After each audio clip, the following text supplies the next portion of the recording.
Hayatının en önemli uyarısı, bunu okumadan bu sayfayı kapatma. Not: Bu içerik, Niccolo Machiavelli'nin formülünden ilham alarak kişisel sorumluluk ve öz yeterlilik üzerine bir sorgulamadır.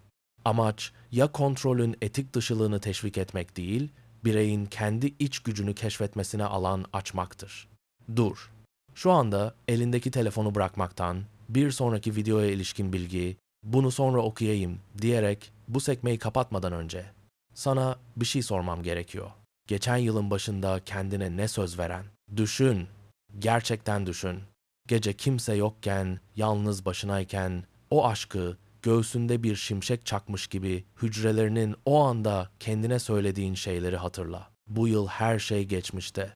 Bu sefer gerçekten gerçekleşecek. Artık yeter. Ve hemen şimdi bak. Şu an neredesin? Banka hesabına bak. Vücuduna bak. Günlerine bak. Yarım kalan projeler, açık sekmelere, yarıda bırakılmış kitaplara bakın. Sözünü içermeyenlerden kaç şey var mı? Bu soruyu sormak istemeyebilirsin. Ama tam da bu yüzden sormam gerekiyor. Çünkü bu video motivasyon videosu değil. Sana yapabilirsin diye bağıracak türden bir içerik değil bu. Bu video kendine karşı dürüstlükle uzun ömürlülüğün o gerçeği dünyanın doğrudan söylenmesi için burada. Hazırsan bildir. 1. bölüm. Rahat yalan bir yıl daha kayıp gitti. Ve farkındasın. Bunu söylemene gerek yok. Zaten katılıyor. Derinlerde bastırmaya uğraşan o köşede tam olarak saklanır. Ama asıl soru şu: neden? Şans mı? Hayır. Fırsatsızlık mı? Hayır. Çevre mi? Hayır. Cevap çok daha rahatsız edici ve çok daha kişisel. Rahatına düştü. Tereddüde kaybettin. Kafasındaki o tatlı, makul, her zaman bir gerekçesi olan sese kaybettin. Şimdi değil. Daha biraz bekle. Pazartesi başlıyoruz. Aylık değil, yılbaşında başlıyor. Ortam daha iyi olduğunda, para biraz daha birikince, stres biraz azalınca ve sen de buna inandın. Körü körüne tam istediği şeyi söyleyen birinin inandığı gibi inandın. 500 yıl önce İtalya'da yaşamış, iktidar ve iktidarı detaylı izlemiş bir adam, Niccolo Machiavelli, bugün seninle aynı odada olsaydı ve sen ona boşanmış geçen yılını anlatmış olsaydı, seni şaşırtmazdı. Tek bir an bile şaşırmadı. Sana hiçbir arkadaşının hayatında söyleyemeyeceği şeyleri söylüyordu. Şanssız değilsin, gereken önemi göstermiyor. Bu kelime acıtıyor, biliyorum. İçinde bir yerde buna itiraz etmek istiyor. Ama koşullar diye başlayacak. Ama o kelime tam da bu yüzden bu kadar önemli. Çünkü doğru. Ve uzun süre sana söylenen en faydalı şey bu. Şimdi şunu net anlayalım. Bu gece motivasyon hakkında konuşuyoruz. Motivasyonun ucuz bir açıklaması. Hızlı yükselir, hızlı düşer. Bir video izlesin, bir podcast dinlesin, bu sefer değişti her şey konusuna daldı. Sabah kalktığında aynı adamsın. Bugün konuşacağımız şey daha soğuk ve çok daha kalıcı anlayış. Çünkü güdü olan adam her sabah kendini yeniden şişirmek zorundadır, havayı kaçıran bir lastik gibi. Ama gerçekten anlayan adam bir kez daha ikna edilmeye ihtiyaç duymaz. O sadece çalıştırılır. Geride kalan yıl gitti. Bir an için bunu hisset, sonra bırakın. Suçluluk duygusu sadece takılıp kalmanın başka bir biçimidir. Önündeki yıl hala boş. Kalem hala senin elinde. Ama o kalemi kullanmadan önce 8 şeyi uygulamak zorundasın.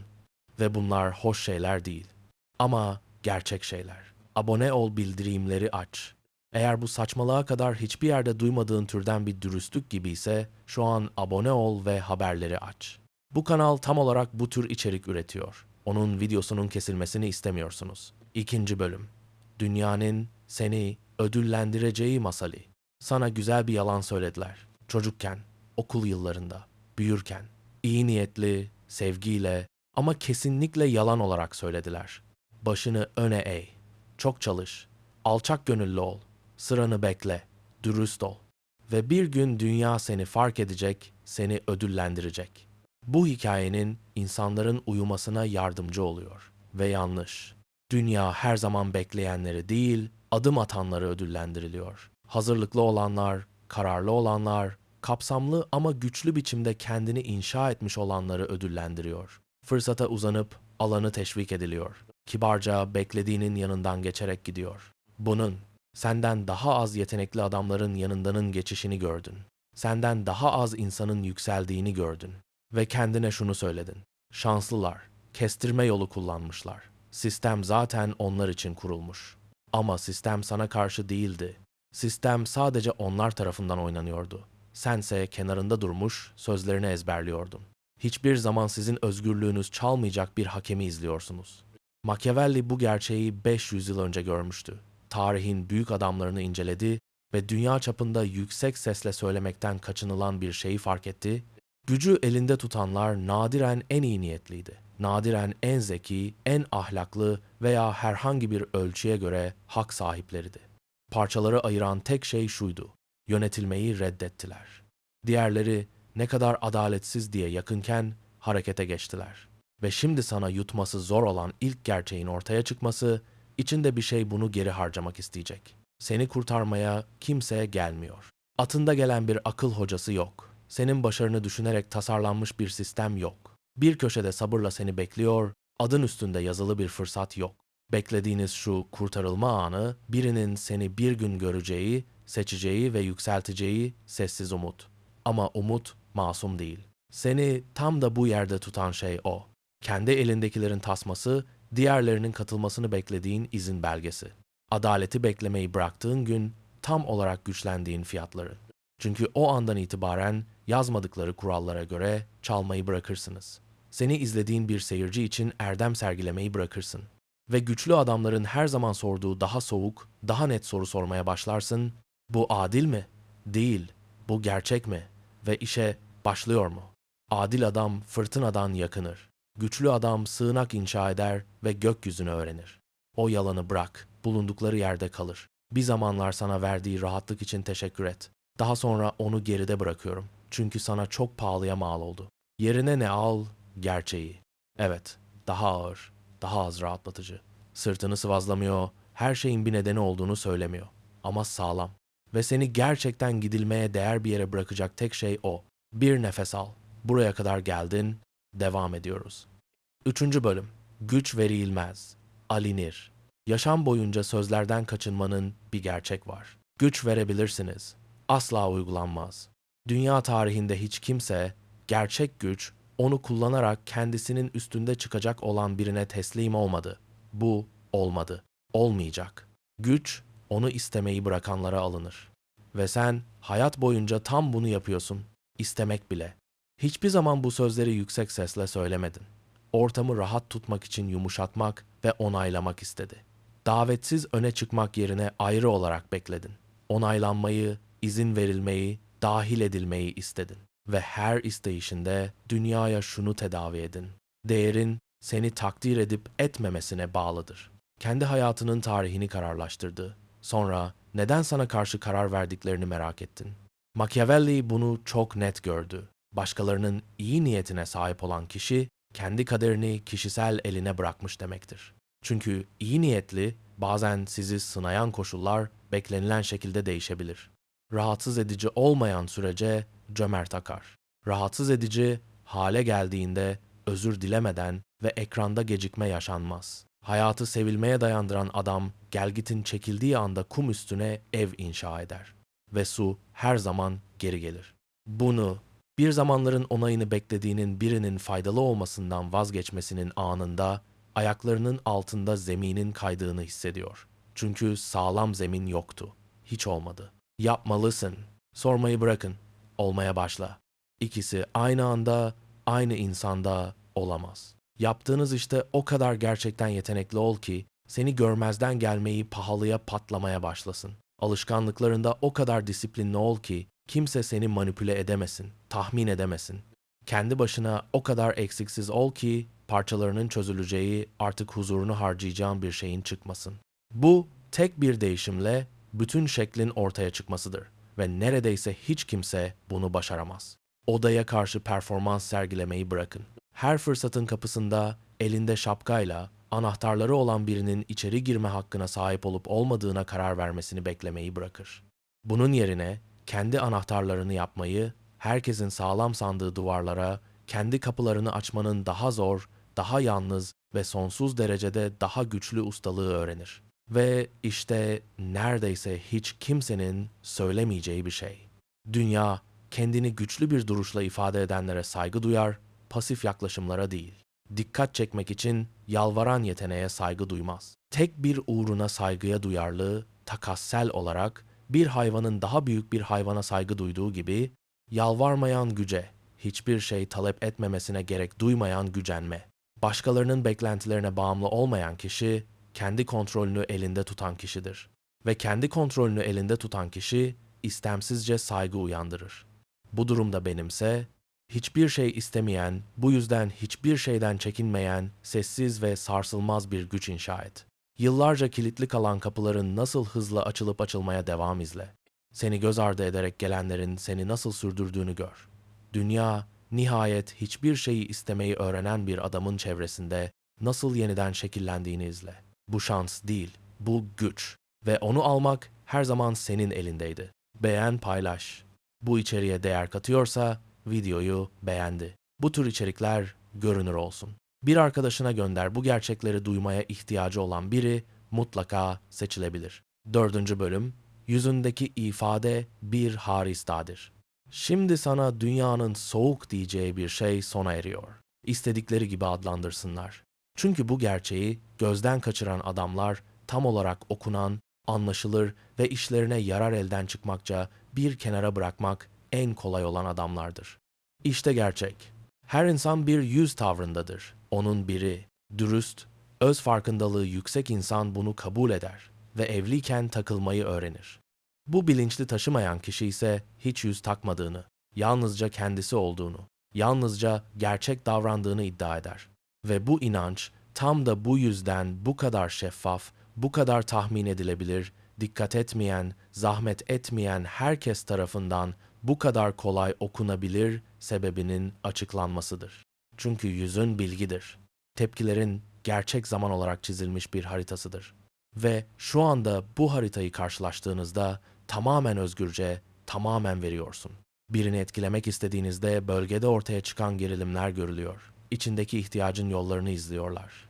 Bir şeyi çok istenende gözlerin ele veriyor. Açığın ne durumda olduğunu açıkça yazıyor. Bunu net anlayalım. Açıkça sergilenen açlık dürüstlük değildir. Bu bir davettir. Nerede zayıf olduğunu dünya çapında ilan etmektir. Onurunun hangi bedelin satılacağını, hangi düğmelere basılacağını göstermektir. Machiavelli, Sintine adamında asla elini göstermediğini anlamıştı. Bunun nedeni boş, sahte ya da kendi çıkarı için birinin önünde perde çekilmedi. Hissettiği şeyin kendisine ait olmasıydı. Yabancılara borçlu olduğu bir ilan panosu değil, her geçen gözün inceleyip yararlanabileceği ücretsiz bir yayın değil. Bu nedenle sakin bir yüz davranma disiplinini öğrenmeniz gerekiyor. Ve yanılmamak bu bir disiplindir. Spor salonunda herhangi bir disiplin kadar zorlayıcı ve çok daha az yaygın. İçinden yanıp tutuşurken dışarıda sakin ol. Öfkeni kapalı bir odada tut, seni içten ısıtsın, güçlendirsin. Dış dünyada görülmüş, yalnızca soğuk, dokunulmamış bir yüzey. Heyecanlandığında tam umduğun gibi olan bir şeyde onu tüketen, kutla, göster, ilan et diye bağırırken, atarken ölçülü ol. Fark edip etmediğini merak etsinler.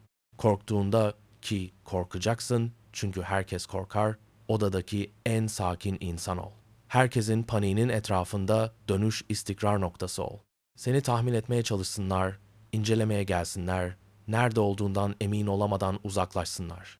Çünkü okunamayan insanoğlu tahmin edilemez. Tahmin edilemeyen insana yönlendirilemez. Ama bunu net olarak aktarıyor çünkü bazı şeyleri yanlış anlıyor. Bu sahte olmakla ilgili değil. Kendinizi unutacak kadar farklı maskeler takıp kendi adını duyurmakla değil, başkalarını yapmakla değil. Bu kendi iç dünyasının doğru oluşumuyla ilgili. Hissettik hücrelerini anda şekillendirme saçan adam ile saklanmış olarak kime, ne zaman, neyi açıklayacağına karar veren adam arasında farkla ilgili. Birinci adam sızdıran bir kaptır. Her şeyin ne şekilde düzenleneceği ve hep neden boş olduğu merak ediliyor. İkinci adam derin, sessiz ve dolu bir kaynaktır. Sadece istenilen, sadece yaralandığında serbest bırakılan.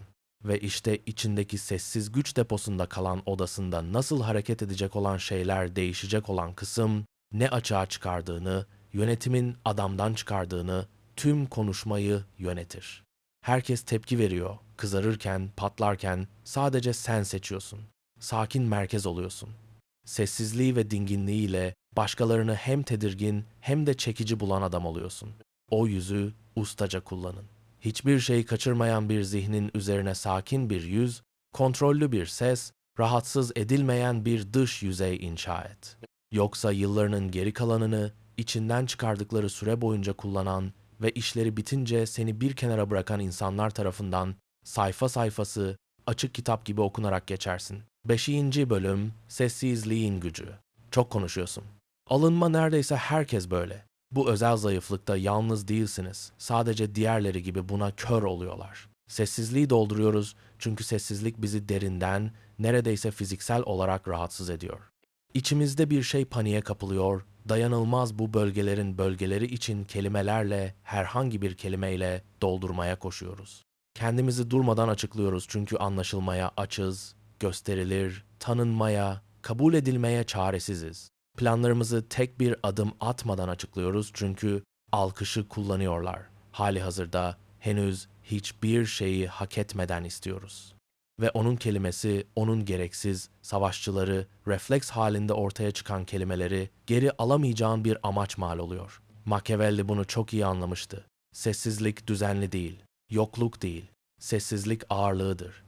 Nadiren konuşan insan dikkatle dinlenir. Sürekli konuşulanın hiçbir zaman elde edemeyeceğiniz bir dikkatle. Her şeyi durmadan gerekçelendiren, aşırı paylaşan adama kimseye güvenmez. Çünkü saklayacak hiçbir şey olmayan ve kanıtlayacak her şeyi olanlardan biri kendinden son derece emin olmayan yazılımı tıpatıp aynı görünüyor. Dünya arasındaki farkı anlamaz ve anlama da çalışmaz. Bunun için daha az konuşma disiplini uygulamanız gerekir. Bu zor bir disiplin. Onun sinirini savunmaya, gerçeği düzeltmeye, anlaşılmayı başarmakta zorlarken diline hakim olmak kadar zor. Hiçbir şeyi duyurma. Planların, duyurulmaya ihtiyaç duymayan sonuçların gelene kadar dişlerinin arkasında kalsın.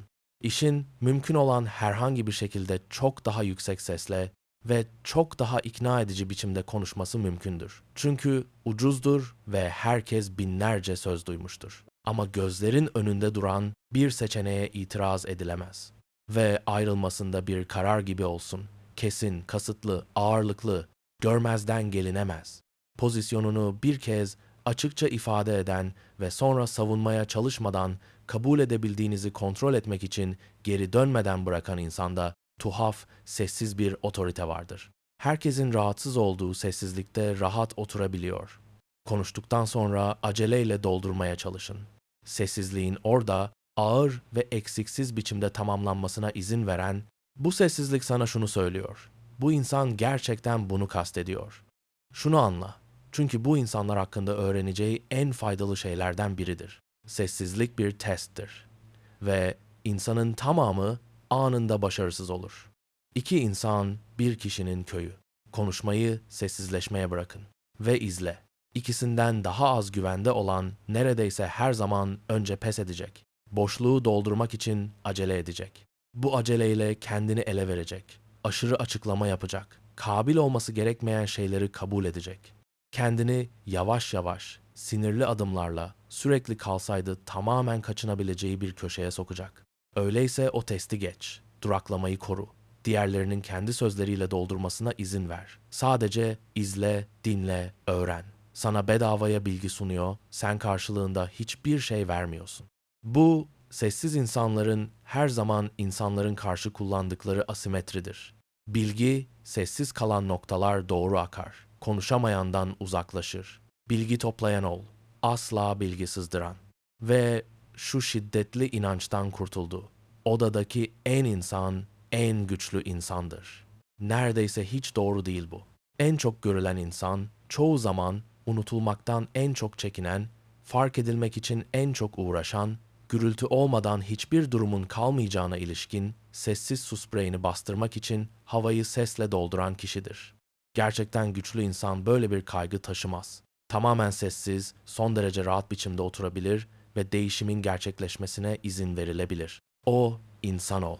Daha az konuş, daha çok anlam taşı. Ve az sözlerin ardından nasıl daha ağır hale geldiğini izle. Yorum bir rak.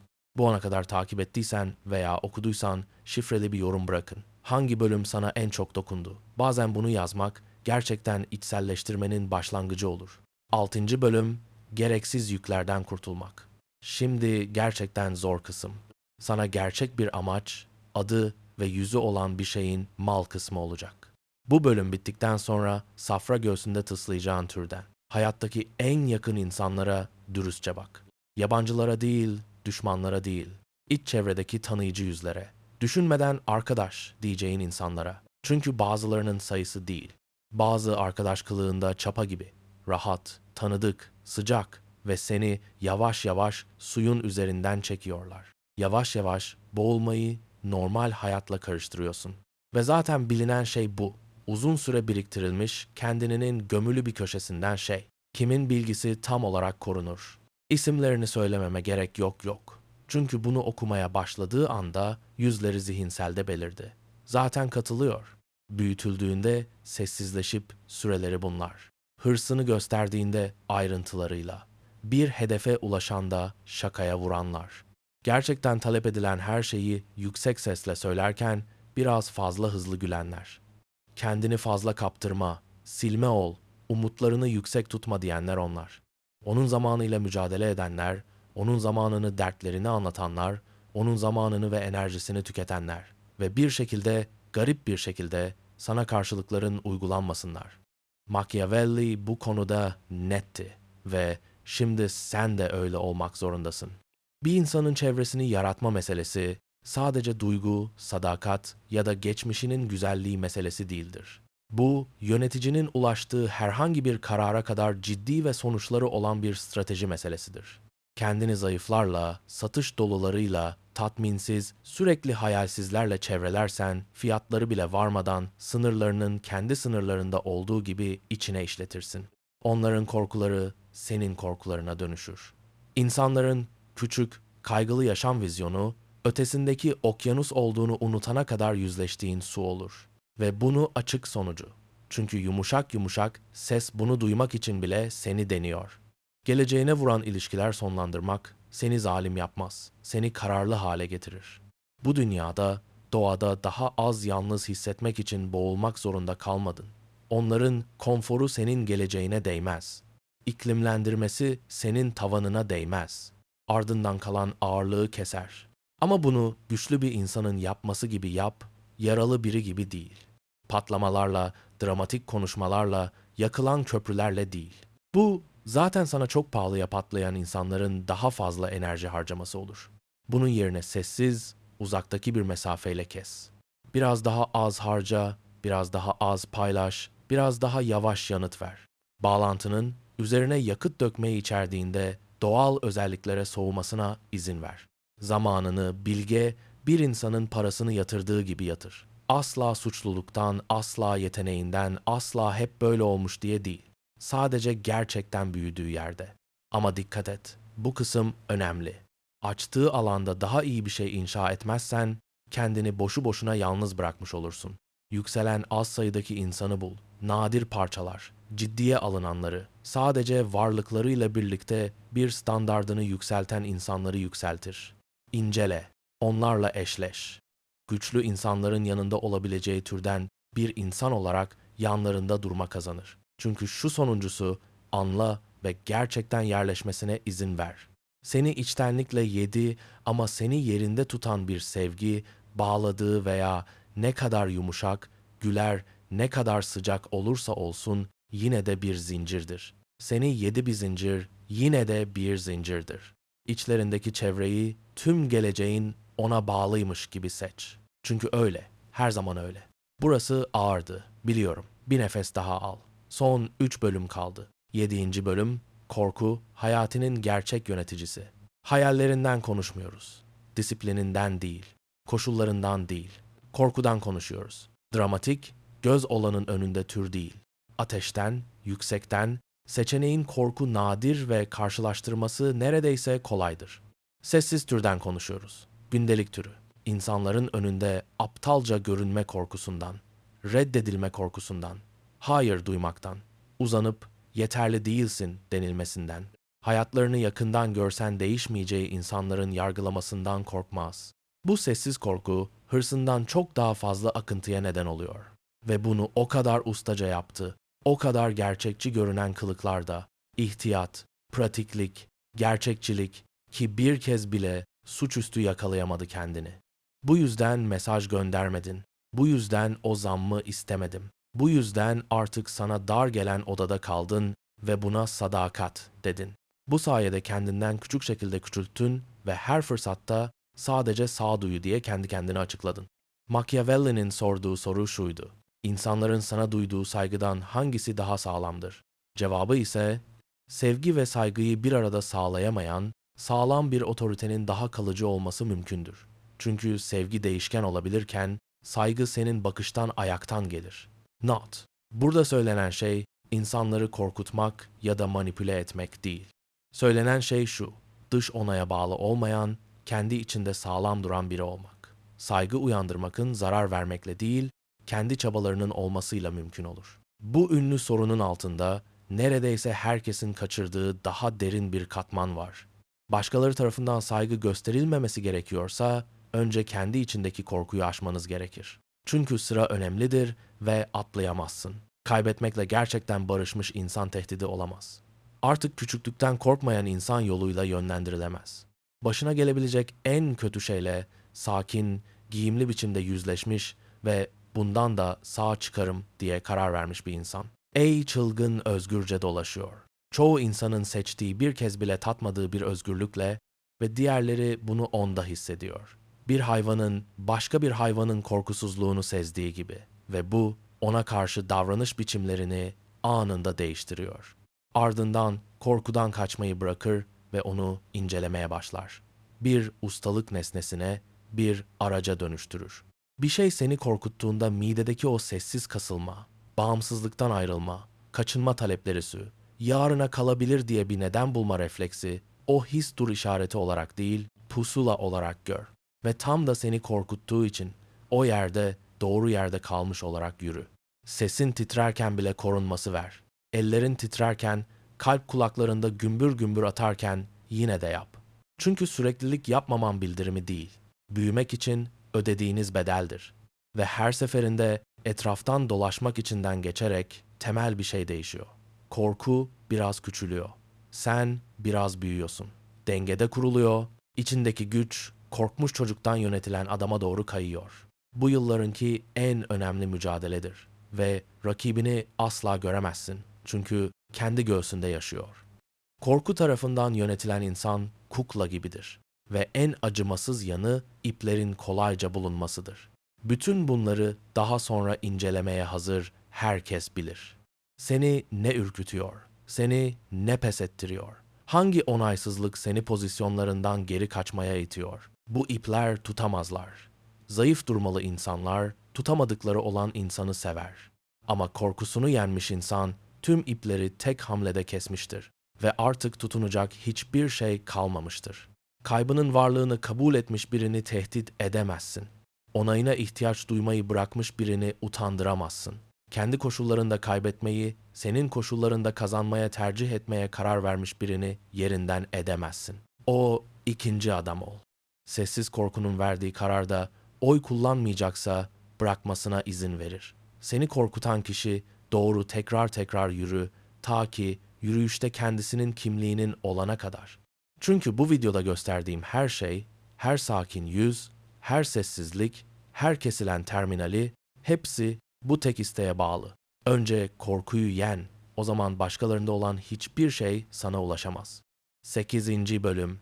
Tahmin edilemez ol, dokunulmaz ol. Dünyanın bir türlü kavrayamadığı, tam olarak tarifini yapamadığı bir tür insan vardır. Senin görevinin o insan olmak. Dokunulmaz olmak, gölgelerde saklanmakla değil, dünyadan çekilmekle değil, dış etkenler tarafından yönlendirilemez hale gelmekle olur. Ve tahmin edilebilirliği saklandığında dış etkenler tarafından yönlendirilemez hale gelirsin.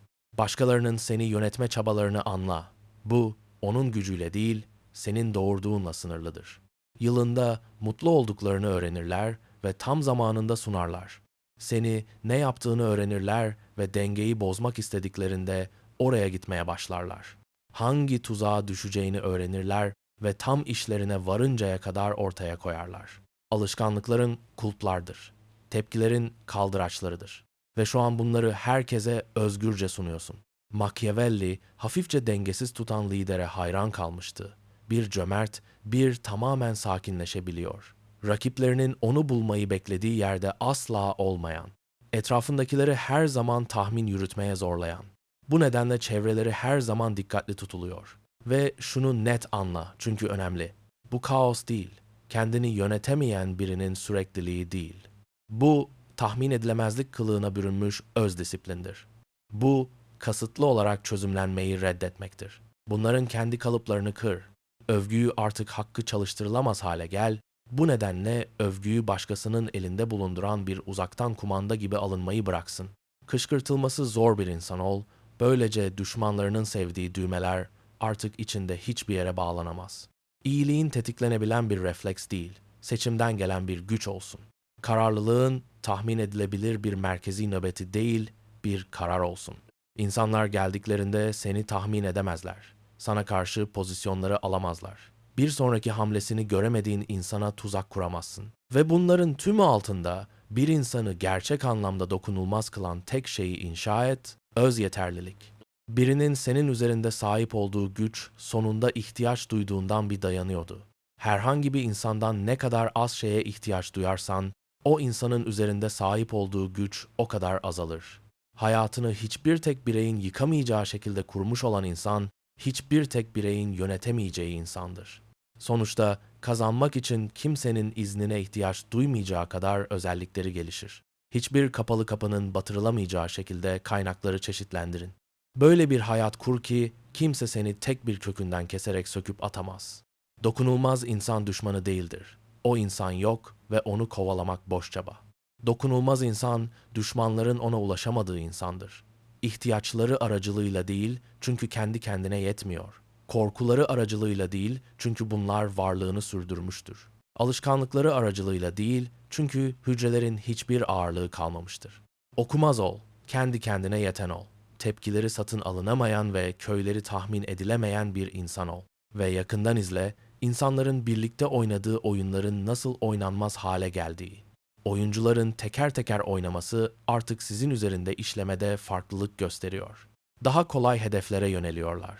Seni kendi başına bıraktıklarını ve bir zamanlar seni yönetmeye çalışan insanlar tarafından kendi başlarına bırakılmak gerçek özgürlüğün başlangıcıdır. Dokunulmazlık böyle bir durumdur. Zamanındaki değil, dramatik değil. Sadece sessiz, tam bir bağlantı, diğer insanların uzanıp bulduğu ve artık var olmadığını gördüğü kaldıraçlara karşı. 9. bölüm, artık başlamak için ne bekliyorsun? Şimdi sana doğrudan bir şeylerim. Bu durumda geldin. 8 bölüm okuduğun ya da dinlendin. Ve bir ses içinde bu video bitirilirken muhtemelen şöyle diyor. Haklı, değiştireceğim. Yarın başlıyorum. Yarın. O kelime var ya, en büyük düşmanın o kelimesi. Yarın, pazartesi, ay başında, yıl değişince. Ve işte sana çok önemli bir gerçeğin özeti. Yarın başlayan insan dün de başlamak istedi. Gerçek değişim anı ilham geldiğinde değil, ilham gelişirken, hareket halindeyken başlıyor. Motivasyon sürdürülebilirliğinde değil, motivasyon bitmişken yine de köklenir. Çünkü motivasyon duygu, disiplin ise kimlik meselesidir. Ve binanın tek yolu hissetmesinden de yapmaktır. Bugün bu videodan sana kalan tek bir şey olsun. Şu an ne yapabilirsin? Bir mesaj süresi mi? Bir uygulamayı sildim mi? Bir konuşmayı başlatmak mı? Bir kitabın yerine başka bir kitap açmak mı? Telefonu bırakıp yürüyüşe çıkmak mı? Küçük olsun. Önemsiz görünsün. Fark etmez. Önemli olan o küçük şeyleri şimdi yapın. Çünkü şimdi yapan adam yapacak da yapar. Yarın diyen adam ise asla yapmaz. Bir de şunu anla. Bu yolda yalnız değilsin ama yardımın alacağın yer de yanlış olamaz. Etrafında seni büyüdüğünde sessizleştiren, başarını küçümseyen, korkularını destekleyen değil, seni zorlayan, standartlarını yükselten, kendi sessiz disipliniyle sana ayna tutan insanların ihtiyaçlarının var. Böyle insanların bulunması zor ama imkansız değil. Ve bu kanalda bu tür içerikler tam da bu yüzden burada. Çünkü doğru anda seçeneği, doğru söz bir insanın gidişatını etkileyebilir. Bunu değil, et ve kendine söyle. Ben güdümde değil, korkmuş ve yorgunken de yapan biriyim. Bunu yeterince tekrarladığında Bu cümle artık seni tanımlamaya başlar ve seni değiştirmez, sonunda seni inşa eder. Özet. Bugün konuştuğumuz 9 şey. Rahatlığın kaybının gerçeği. Dünyanın adil olduğu masalının sona ermesi. Gücün verilmeyip alındığı. Yüzünün bir haritasıydı. Sessizliğin taşıdığı ağırlık. Zincirdeki gibi korunan bağların kopması. İçerisindeki korkuyu ilk yenmen gerekiyor. Tahmin edilemez, dokunulmaz hale gelişir.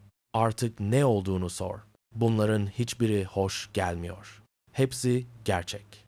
Ve şimdi sana tek bir soru bırakıyorum. Bu 9'dan ne olursa olsun, bugün bu videoyu izledikten hemen sonra uygulamaya başlasın mı? Sadece birini seçin. Hepsi değil, sadece birini. Ve o kişiyi başlatın. Çünkü anlayan adam ikna edilmeyi beklemez. O sadece çalıştırılır. Şimdi senin sıran.